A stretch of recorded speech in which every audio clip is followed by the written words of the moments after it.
Short but sweet सांगतो. MA, MPhil, PhD आणि केरळ कॅडरच्या त्या म्हणजे भारतातील पहिल्या दृष्टीहीन आय एस अधिकारी म्हणून 124व्या रँकने जर समजून चला एक भारतातील सर्वोच्च परीक्षा जर समजून चला त्या पास होऊ शकतात. तर आमच्याकडे सगळ्याच गोष्टी असल्याच्या नंतर आपण का म्हणून करू शकत नाही. दुसरी यशागोष्ट सांगतो की अमेरिकेचे रुझवेल्ट म्हणून होते, ते 4दा राष्ट्रपती राहिलेले आहेत. ते सुद्धा थोडे अंध होते आणि त्यांच्या दृष्टिकोनातून अपंगत्व आलं होतं. दुसरी विल्मा म्हणून होती जी अमेरिकेची आहे. मेलबॉर्न मध्ये तिने सुवर्ण पदक मिळवलं आणि आतापर्यंत 4 सुवर्ण पदक म्हणजे रोम मध्ये ज्यावेळेस ऑलिम्पिक झालं त्यावेळेस तिने धावण्याच्या शर्यतीमध्ये 4दा तिने ती सुरुवातीला पोलिओ होती, पोलिओग्रस्त होती. तिच्या आई म्हणजे 12वी म्हणजे 22वी अपत्य होते. ती खूप साऱ्या गोष्टी आहेत, आपण त्या दृष्टिकोनातून विचार करायला पाहिजे.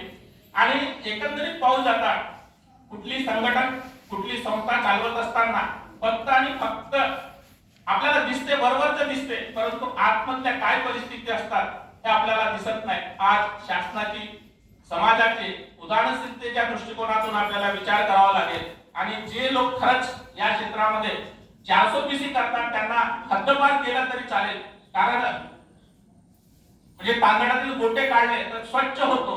तशाच प्रकारे या क्षेत्रामध्ये चांगले लोक आहेत आणि वाईटही लोक आहेत. हा ही संकल्पना कंप्लीट होत नाही.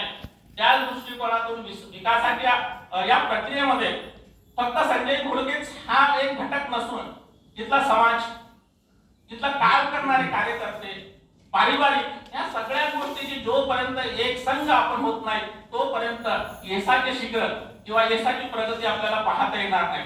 म्हणून या जनचेतना कर्णबलदारी मतिमंद निवासी विद्यालयामध्ये आपल्याला जी काही प्रगती दिसते, जी काही साधना दिसते, ही फक्त संजय घोडके यांची साधना नसून तिथल्या सामाजिक विद्यार्थ्यांचे पालक, आई, वडील, शिक्षक